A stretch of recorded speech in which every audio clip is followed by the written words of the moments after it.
Halo, kita bertemu kembali dalam kuliah Statistika Farmasi. Kali ini kita akan bahas bersama tentang ANOVA.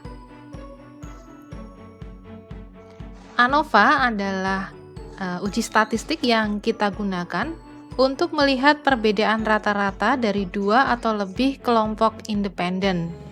Jadi data tidak saling berkaitan antara satu dengan lainnya.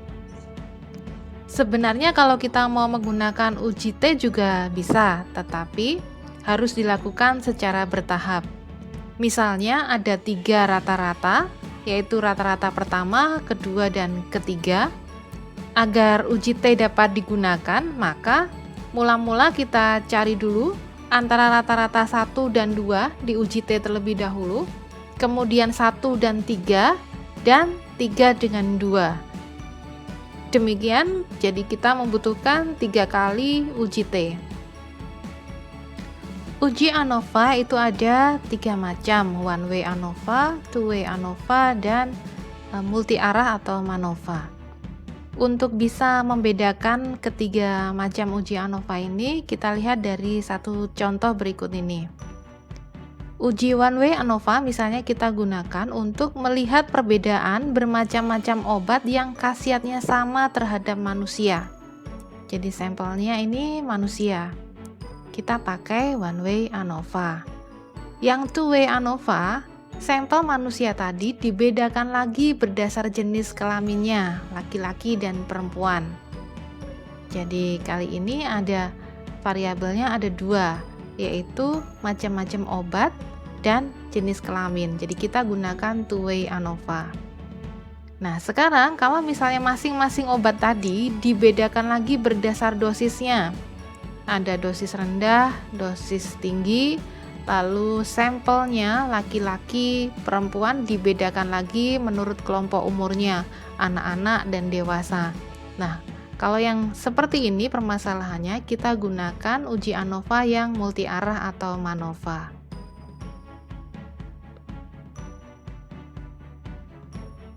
Pada dasarnya, ANOVA dibagi menjadi 2 kelompok besar. Yang pertama, beberapa kelompok yang dihadapi merupakan pembagian dari satu variabel independen atau variabel bebas. Kondisi ini sering disebut dengan single factor experiment atau analisis varian satu arah. Jadi misalnya, kita mau melihat perbedaan yang diakibatkan oleh adanya metode ekstraksi yang beragam. Jadi misalnya untuk maserasi kita sebut metode ekstraksi A, lalu untuk yang menggunakan soklet kita gunakan yang B, yang menggunakan perkolasi misalnya C, dan ini pakai cara lain pakai D. Jadi metode ekstraksinya ada A, B, C, D. Lalu misalnya dari hasil ini masing-masing ekstraksi tadi kita mau lihat berapa banyak jumlah randomnya. Maka dengan 4 macam metode ekstraksi tadi kita akan mendapatkan hasil randomen menggunakan metode ekstraksi A, hasil randomen menggunakan metode ekstraksi B, dan seterusnya. Nah, dari sini yang kita bisa selesaikan dengan menggunakan uji ANOVA adalah kita ingin melihat apakah hasil randomen menggunakan metode ekstraksi yang berbeda akan memberikan berat atau bobot dari randomen yang juga berbeda.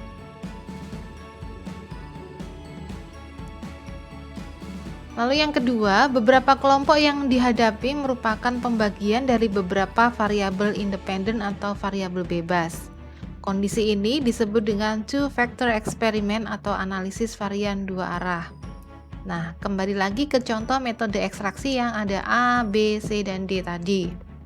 Sekarang ekstraksinya selain menggunakan metode yang berbeda, kita juga lakukan ekstraksinya pada temperatur yang berbeda. Ekstraksi A, B, C, D pada suhu kamar dan ekstraksi A, B, C, D pada 60 derajat Celcius.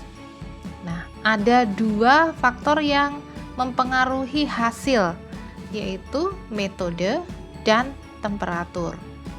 Jadi ini yang kondisi seperti ini adalah contoh ketika kita melakukan penelitian two-factor experiment. Selanjutnya kita akan coba untuk berlatih menggunakan one-way ANOVA. Sebagai contoh misalnya, kita gunakan one-way ANOVA untuk menyelesaikan permasalahan. Apakah ada perbedaan berat bayi yang lahir dari ibu yang berpendidikan tidak sekolah, berpendidikan SD tapi tidak tamat, tamat SD, tamat SMP, tamat SMA, dan akademi atau perguruan tinggi? Nah, dari permasalahan ini berarti kita akan memiliki kelompok data berat bayi dari asal kelompok ibu yang berbeda gitu ya. Nah, jadi variabel independennya adalah pendidikan ibu yang terdiri dari 6 kategori. Tidak sekolah, SD tidak tamat, tamat SD, tamat SMP, tamat SLTA atau SMA, dan lulusan akademi atau perguruan tinggi. Variabel dependennya adalah berat bayi lahir. Jadi nanti kita akan punya kelompok data berat badan bayi dari ibu yang tidak sekolah, kelompok berat badan bayi dari ibu yang SD tapi tidak tamat, dan seterusnya.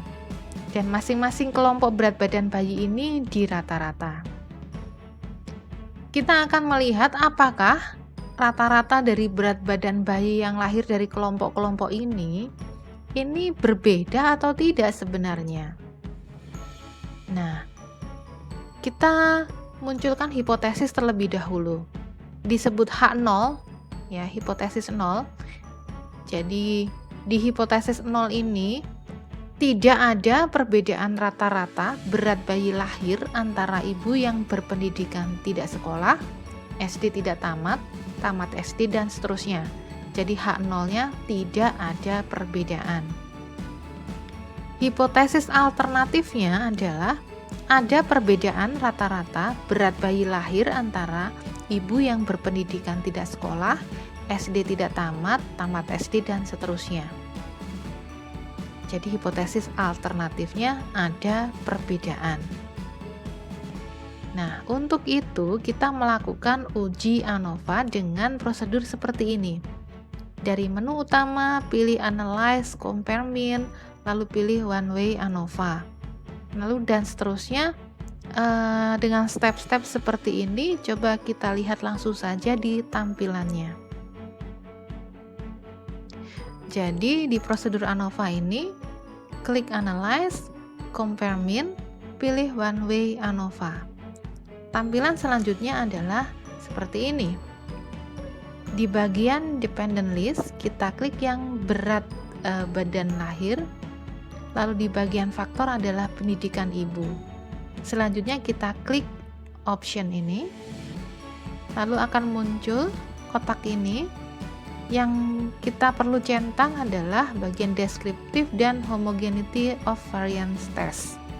Lalu klik continue. Nah, akan keluar output seperti ini. Dari output yang keluar ini, yang perlu diperhatikan adalah hasil ANOVA dari berat badan lahir. Lihat signifikansinya, didapatkan 0,007. Nah, pada output tadi signifikansinya 0,007 berarti kurang dari 0,05. Dengan signifikansi kurang dari 0,05 itu artinya H0 ditolak. Jadi kesimpulannya adalah ada perbedaan rata-rata berat badan lahir antara ibu yang berpendidikan tidak sekolah, SD tidak tamat, tamat SD, dan seterusnya. Masalahnya adalah yang kita ketahui dari hasil uji ANOVA tadi adalah ada perbedaan rata-rata. Tapi yang berbeda itu sebenarnya dari kelompok data yang mana? Kita belum tahu kelompok mana yang berbeda antara satu dengan yang lainnya. Untuk itu, kita perlu untuk melakukan uji lanjutan. Nah, karena belum bisa menentukan kelompok mana yang berbeda, kita lanjutkan dengan uji banding ganda atau post hoc. Untuk melakukan uji banding ganda atau post hoc, klik pada post hoc, lalu klik pilihan uji post hoc yang ingin kita lakukan, lalu continue. Jadi tampilannya menjadi seperti ini. Nah, kita klik kali ini yang ini, post hoc. Klik post hoc, maka akan muncul ini pilihan uji post hoc yang kita inginkan. Kita centang, misalnya ini pilih yang Benferoni, lalu klik continue. Kita akan dapatkan output seperti ini. Banyak sekali ya outputnya, angkanya yang muncul. Tidak perlu terlalu cemas dengan segini banyak angka yang muncul. Kita langsung cari saja mana bagian yang bertanda bintang. Nah, di sini ini kelihatan bertanda bintang, dan di sini. Kenapa bertanda bintang? Karena yang bertanda bintang inilah yang signifikansinya kurang dari 0,05. Jadi ini yang bertanda bintang, kita lihat signifikansinya 0,025. Ini bertanda bintang, lihat signifikansinya 0,025. Hanya ini saja yang signifikansinya kurang dari 0,05.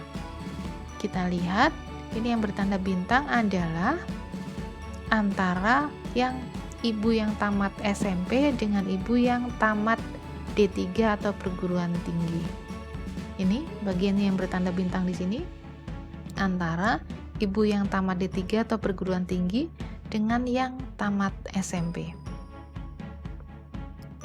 Nah, dari hasil uji post hoc tadi terlihat perbedaan bermakna yang ditandai dengan tanda bintang. Kesimpulannya adalah bahwa terdapat perbedaan rata-rata berat bayi lahir yang signifikan hanya antara ibu dengan pendidikan tamat SMP dengan yang tamat akademi atau perguruan tinggi. Nah, karena hasil uji ANOVA-nya tadi itu outputnya segitu banyaknya, maka lazimnya dalam suatu penelitian output yang segitu banyaknya tadi hanya dimasukkan di bagian lampiran. Sementara di bagian hasil ini kita buat sendiri tabel yang lebih ringkas. Misalnya dengan tampilan seperti ini. Ya, tabel rata-rata berat bayi lahir menurut status pendidikan ibu, lalu kita masukkan berapa p-value-nya. Nah, karena p-value-nya sudah jelas seperti ini, maka pembaca dari artikel ilmiah atau laporan penelitian kita akan langsung paham bahwa signifikansinya sekian, itu artinya ada perbedaan yang signifikan. Sementara yang hasil post hoc-nya bisa ditampilkan dengan bentuk tabel yang seperti ini. Ini hanya contoh bentuk tabel saja ya. Anda misalnya kalau mau menuliskan dengan bentuk tabel yang lain yang lebih ringkas juga dipersilahkan. Hanya ini contohnya saja. Jadi hasil post hoc yang angkanya segitu banyaknya itu hanya masuk di lampiran. Kita tampilkan tabel yang seperti ini dan beri tanda mana yang berbeda signifikan.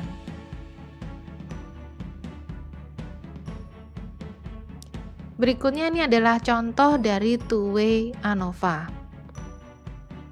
Jadi misalnya dosen mengajar dengan metode A, B, dan C. Lalu ini tingkat intelijensia dari peserta didiknya. Ada yang rendah dan ada yang tinggi. Jadi ini ada dua variabel seperti ini. Ini adalah contoh kasus untuk two-way ANOVA. Jadi ini datanya, data dari metode A dijumlah ke bawah jadi 240, yang ini dijumlah ke bawah jadi 315 dan seterusnya. Untuk langkah-langkah two-way ANOVA menggunakan SPSS, kita ikuti langkah seperti ini.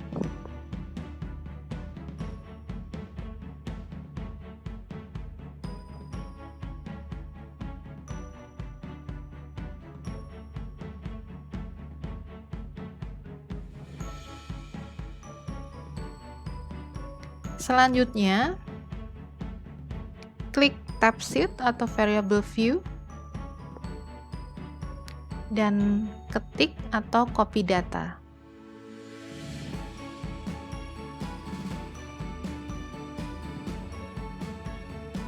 Kemudian klik analyze, pilih general linear model, univariate. Selanjutnya akan muncul kotak dialog seperti ini. Masukkan variabel,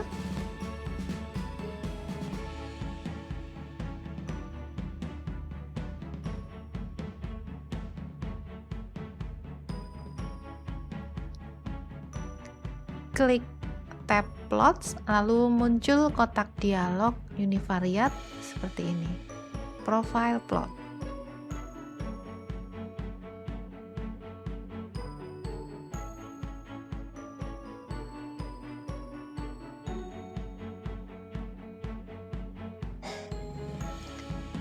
Selanjutnya, klik option,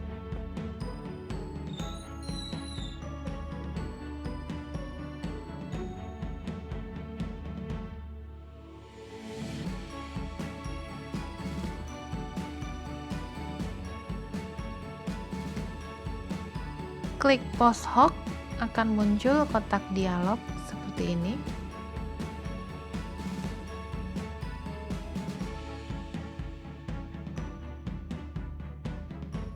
Pilih LSD dan Tukey.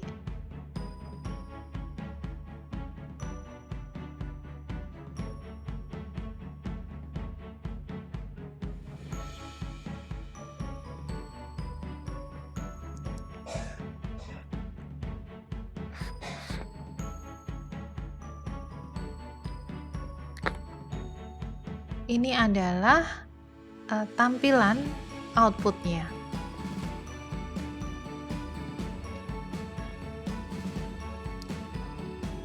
Ini adalah hasil event test seperti ini.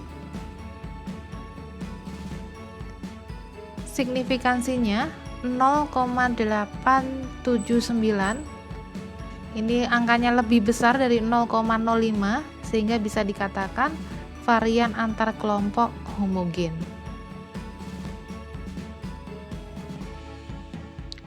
Setelah kita dapatkan output yang seperti ini, maka kita ingat lagi tadi variabelnya ada dua, yaitu metode dan intelijensia atau IQ. Untuk intelijensia atau IQ, tadi ada dua kategori, yaitu intelijensia tinggi dan rendah. Untuk F hitung dari intelijensia didapatkan 3,298. Nah, angka F hitung ini harus kita bandingkan dengan F tabel. F tabel yang kita cari adalah untuk derajat kepercayaan 95% atau 0,05 di sini. Dan ini 1,24, ini satunya didapat dari N-1. Tadi kategorinya ada dua untuk IQ, yaitu tinggi dan rendah. 2-1 adalah 1. 24 ini didapatkan dari sini. Ya, DF-nya 24, maka F tabelnya didapatkan 4,26. Karena hasil F hitung ini 3,298 ini lebih kecil dari 4,26, artinya kita harus menerima H0. Jadi tidak terdapat perbedaan hasil belajar antara siswa yang mempunyai intelijensia tinggi dan yang punya intelijensia rendah. Sekarang untuk variabel yang kedua, yaitu metode. Tadi metode belajar ada A, B, C. Jadi ada 3 metode. F hitungnya diperoleh 8,093. Angka 8,093 ini harus dibandingkan dengan F tabel. F tabelnya untuk 24, 2 ini karena Tadi metodenya ada 3, N-nya 3 min 1 jadi 2. F tabelnya adalah 3,4. Karena hasil F hitung 8,093 ini lebih besar daripada F tabel, maka H0 ditolak. Jadi paling tidak ada salah satu rata-rata yang berbeda dengan rata-rata yang lain. Jadi ini berarti dari ketiga metode mengajar paling tidak ada salah satu efek yang berbeda dengan yang lainnya. Nah, sampai di sini kita masih tetap belum tahu yang berbeda itu sebenarnya antara metode A dan B, atau A dan C, atau antara B dan C. Untuk itu kita perlu untuk melakukan uji lanjutan, yaitu uji post hoc. Untuk uji post hoc tadi kita pilih 2GHSD dan LSD. Sama dengan yang tadi yang ANOVA satu arah, kita lihat mana yang bertanda bintang, itulah yang berbeda signifikan. Oke, sampai di sini materi kita tentang ANOVA. Agar bisa lebih paham dan lebih terampil menggunakan SPSS, silakan untuk adik-adik mahasiswa berlatih menggunakan SPSS secara mandiri. Demikian materi hari ini, sampai jumpa di lain kesempatan.